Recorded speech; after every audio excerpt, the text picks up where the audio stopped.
Bumalik ka na pala. Hindi ka man lang nagsabi. Paalam mo, pupunta ka lang sa States para magpa-check up. After nun, wala na kaming balita sa'yo. Yung totoo kasi nagpagamot ako. Na-diagnose ako with breast cancer at ngayon tapos na mga treatment ko. So, anong lagay mo ngayon? Okay naman, mas malakas ako ngayon. Kaya nga napayagan ako ng doktor ko na bumalik muna dito sa Pilipinas. So, okay ka na? Okay ako. Enough about me. Ikaw naman. Ang galing-galing mo. Nabalitaan ko kung gaano ka-successful yung flower shop mo ngayon. Ano ka ba? Hindi naman magiging successful yun kung hindi mo ako pinahiram ng kapital, di ba? Hindi magiging successful yun kung hindi ka hard worker. Donna, pwede ba kitang imbitahan na magiging isa sa bridesmaid ko? Kasi dapat ikaw yung maid of honor. Kaya lang naipangako ko na yun sa ate ko. Kaya pwede bang... Alam mo, hindi mo naman ako kailangan gawing bridesmaid. Nasasaktan ako at pagtatampo ako lalo sa'yo pag hindi mo ko pinagbigyan. Wow! Paano naman si Joseph? Paano si Joseph? Hindi mo ba napansin kung paano siya nag-walk out nung nakita niya ako?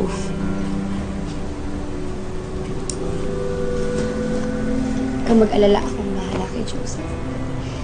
Mabuti pa, sumama ka sa amin mamaya.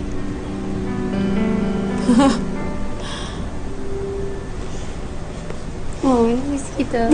Namiss na.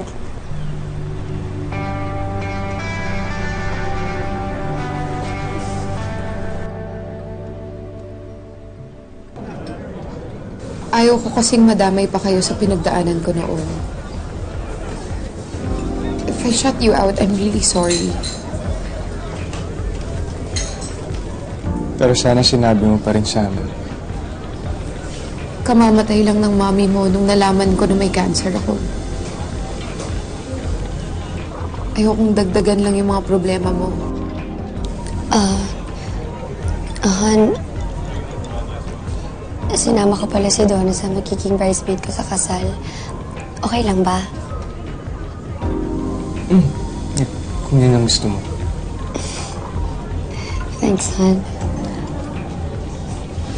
Okay, excuse me muna.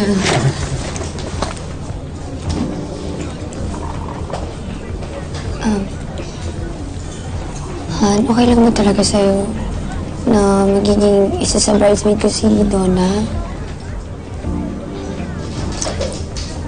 Yes. Hindi ka napipilitan? Yes. Walang problema. Thanks, Han. Okay. May gusto pa kayo? Order pa tayo? Hindi. Busog na ako. So, kunin na natin yung bill. Excuse me. Binayaran ko na. Okay na. Okay na. Ako, nakakahiya naman. Hindi, okay lang. My treat. It's okay. Thank you. Congrats.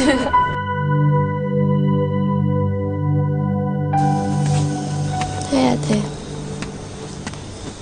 Water?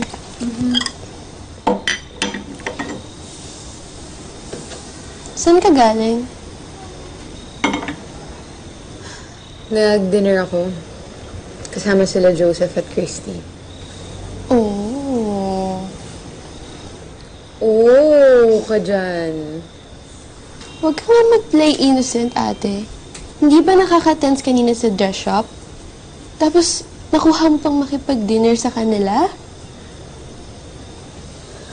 Mga kaibigan ko sila eh. Bago pa maging kami ni Joseph, grupo na kami, kaming tatlo. Kaya nga hindi ko ma-imagine kung paano mo natanggap na yung best friend mo ngayon ikakasal na sa dati mong boyfriend.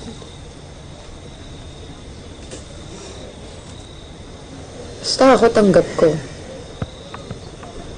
Tagal na ako nag-move on.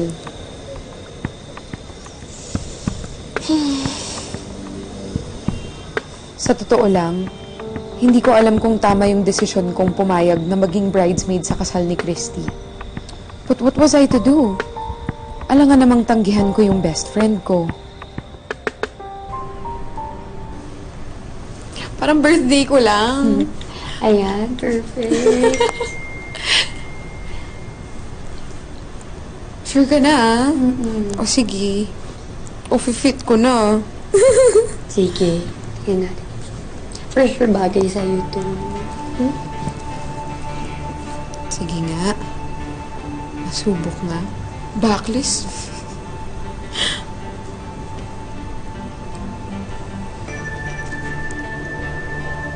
Okay.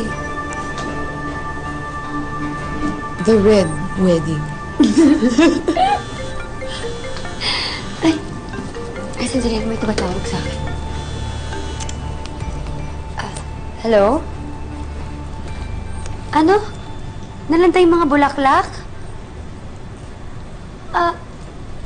Sige, pupunta na ako dyan sa flower shop. Okay, sige, bye-bye. Joseph, ikaw na munang bahala dito kay Donna, ha? May emergency lang sa flower shop. Hindi, okay lang. Hindi ko kailangan ng kasama. Hindi, okay lang. Samahan ka dito ni Joseph. Magsukat ka na dyan. Oh, honey, ikaw na munang bahala dito kay Donna, ha? Sigurado ka, Han? Oo, may emergency kasi sa flower shop. Magkita na lang tayo mamaya sa restaurant, ha? Susunod ako. Bye-bye! Han, mag-ingat ka, ha? Thanks! Christy! Christy, may nakalimutan ako i-mention sa'yo. Oh, Edwin, sorry. Si Christy kailangan niya umalis kasi may emergency sa flower shop. Ngayon lang. Ganon? Naku, mukhang wala na talaga matutuloy na kasal, ah. Anong sabi mo? Ha? Wala. Si Donna nasa loob? Ito pa siya, no? Donna? Caribels mo na ba yan? Or in any way you need further assistance ba? Ano? Oh my God. Oh my God. Okay lang. It's unfair! It's Unfair? totally unfair! Ang Magka-tiptoe ganda na. mo! Ang ganda mo! Nataas ko dapat yung hair ko. Oo. Tama lang pala. Tama lang sa'yo. Ang ganda mo. Bagay sa'yo yung kulay pula. In fairness. Ay, nakakaputi. Oo, bagay. Tama lang pala yung ginawa ko, no? Ganyan ka lang kasi ikaw gumawa. Hindi, totoo maganda. Ano masasabi mo? Sige, Joseph, ano masasabi mo? Maganda, di ba? Bagay na bagay. Oo, siya na nagsabi, ha? Siyempre, gawa mo eh. Hindi, sabi niya maganda daw, eh. Oo. Actually, maganda siya. Na-appreciate niya.